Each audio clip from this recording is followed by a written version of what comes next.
vendredi 16 août. Bienvenue à toutes et à tous. On continue de faire le point sur l'actualité près de chez vous. Et l'actualité, c'est enfin officiel. La pêche électrique interdite dans les eaux françaises. Une décision qui était attendue par les pêcheurs et les fileyeurs français. Interdiction qui est entrée en vigueur mercredi et qui met donc fin à l'usage de ces chaluts électriques, notamment utilisés par les Néerlandais dans la mer du Nord. Reste maintenant aux autres pays européens à interdire cette technique de pêche, interdiction annoncée pour 2021. Alors cette technique, elle est jugée dévastatrice pour la faune et les fonds marins puisqu'elle consiste à envoyer des impulsions électriques à travers un filet qui racle le fond de la mer. Technique qui permet de capturer tous les poissons qui vivent aussi dans le sable, à l'image des sols. Pour Stéphane Pinto, vice-président du comité régional des pêches, engagé depuis longtemps contre cette pratique, cette décision était attendue. Lui estime que le stock de sol pourrait se reconstituer d'ici 2 à 3 ans. Louis Caillé l'a rencontré. Nous, aujourd'hui, l'avenir est un peu morose dans la tête des gars, mais bon, on espère que grâce à cette interdiction, et peut-être aussi d'autres États membres feront la même chose que la France, interdire la pêche électrique dans leurs eaux, le temps qu'en 2021 ça disparaisse, que le stock se régénère et redonne un coup de pouce aux entreprises. Les chalutiers ont souffert en 2013 d'une autre technique ou d'un manque de ressources, et aujourd'hui, ça va beaucoup mieux, et tant mieux. Et donc, on espère la même chose pour les filières des Hauts-de-France.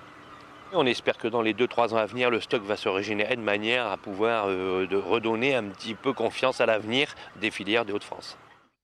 Et nature toujours pour la deuxième année consécutive, le Conservatoire botanique national de Bailleul lance un appel aux promeneurs. Leur mission, trouver les points d'eau où se trouvent des nénuphars blancs dans toute notre région des Hauts-de-France. Alors cette plante, elle pousse dans les marais ou dans les étangs. Autrefois, elle était recherchée pour les vertus aphrodisiaques qu'on lui prêtait. Aujourd'hui, c'est pas du tout ça, c'est le côté écologique qui intéresse le Conservatoire botanique national de Bailleul. En effet, la présence de ce nénuphar blanc indique la bonne qualité des eaux où il se trouve. Alors si vous savez où on peut retrouver cette plante, rendez-vous sur le site nénuphar-étang.org afin de signaler leur présence. Cette participation permettra d'établir une carte des principaux secteurs de la région qui abritent ce nénuphar blanc jusqu'en septembre. Plus d'informations tout de suite dans cette interview signée Edil Gunaï. Le nénuphar blanc, on le retrouve dans les rivières à cours lents, dans les mares, dans les étangs. Donc c'est une plante aquatique qui est sensible à la qualité de l'eau, donc qui aime les eaux de bonne qualité. Donc pour nous, c'est une plante indicatrice, donc qui est très importante. Pour la différenciation, il faut faire attention, on peut le confondre potentiellement avec le nénuphar jaune. Bon, quand il est en fleurs, c'est pas compliqué, il a des fleurs jaunes, le nénuphar jaune. Et sinon, ses feuilles sont un petit peu plus allongées et un peu plus gaufrées sur les bords. Et il ne faut pas le confondre également avec le petit nénuphar qu'on appelle aussi grenouillette.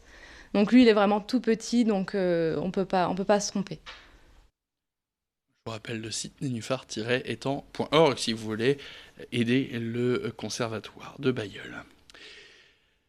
Après une journée de contrôle à Denlis Park dans l'Audomarois, la direction départementale de la protection de la population était cette fois du côté de Stella-Plage afin de vérifier ses installations. Plusieurs services de l'État ont contrôlé 3 établissements accueillant du public sur la plage, toujours dans le cadre de l'opération interministérielle Vacances. Les établissements à visiter, le club nautique, un club de plage et le camping La Forêt.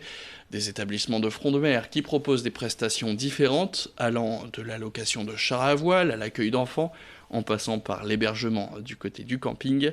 Contrôle des documents, du matériel et inspection de l'état général des locaux, rien n'a été laissé au hasard. Cette fois encore, rien n'a signalé, excepté le club de la plage qui a dû retirer une balançoire dont une latte était cassée. Louis Caillé a assisté pour nous à cette journée de contrôle du côté de Stella-Plage. Les interventions comme celle d'aujourd'hui sont sous le double timbre. C'est à la fois de l'accompagnement technico-réglementaire des professionnels et aussi en réalité du contrôle. Quand il y a des anomalies, on les traite. Alors la plupart du temps, ça se traite en mode direct, c'est-à-dire quand les anomalies sont relativement mineures, on a un accompagnement en forme d'information et on revérifie derrière. Quand les anomalies sont plus sérieuses et mettent en jeu soit la loyauté des transactions, soit la sécurité des équipements et donc des utilisateurs, nous notifions des injonctions de remise en conformité avec des délais et s'il y a lieu des procès-verbaux pour marquer les choses. Voilà. Depuis il a 29 ans, il a ouvert son salon de coiffure cette année et pourrait bien devenir le meilleur coiffeur de France. François Leroy s'est installé rue Gambetta à Lille cette année et il est aussi en finale d'un prestigieux concours organisé par le magazine réservé aux professionnels de la coiffure, Tribute. Alors pour participer à ce concours, il a dû envoyer un dossier avec 4 photos de ses créations. Les dossiers sélectionnés sont ceux dont les photos pourraient figurer sur ce magazine de papier glacé. Un rêve pour François, qui fait donc partie des 8 finalistes sur les 250 participants. Et le nom du grand gagnant sera révélé le 15 septembre prochain lors du mondial de la coiffure. François, qui est un habitué des concours de coiffure, il était finaliste du concours Color Trophy. Il a aussi participé cette année au concours Hair Stylist Award, un concours interne au groupe Vogue. François Leroy, écoutez-le au micro de Lucifer Constant. Le Big One, du coup, c'est un concours de coiffure qui est organisé par le magazine Tribute, qui est mon magazine de coiffure préféré. C'est vraiment un magazine que j'adore parce qu'ils font plein de choses, à la fois du classique comme de l'avant-garde, mais c'est toujours très classe.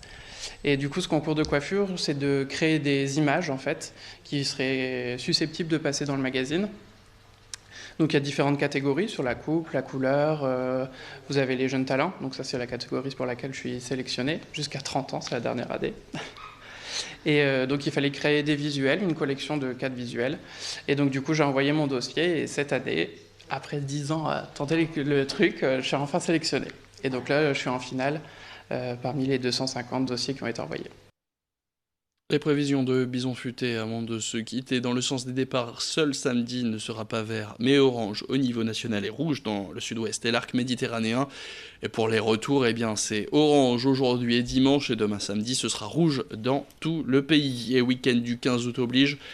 La préfecture du Nord rappelle les règles de sécurité pour les conducteurs, notamment au niveau de l'alcool au volant. Elle invite les automobilistes à la plus grande prudence. Les week-ends du 15 août. Sur les 5 dernières années, ça représente 46 accidents corporels, dont 3 mortels dans le Nord. Les contrôles routiers qui vont être renforcés dans le Nord, bien sûr, mais aussi dans le Pas-de-Calais et sur tout le pays. C'est la fin de cette édition. Merci à tous de l'avoir suivi. Tout de suite, la météo.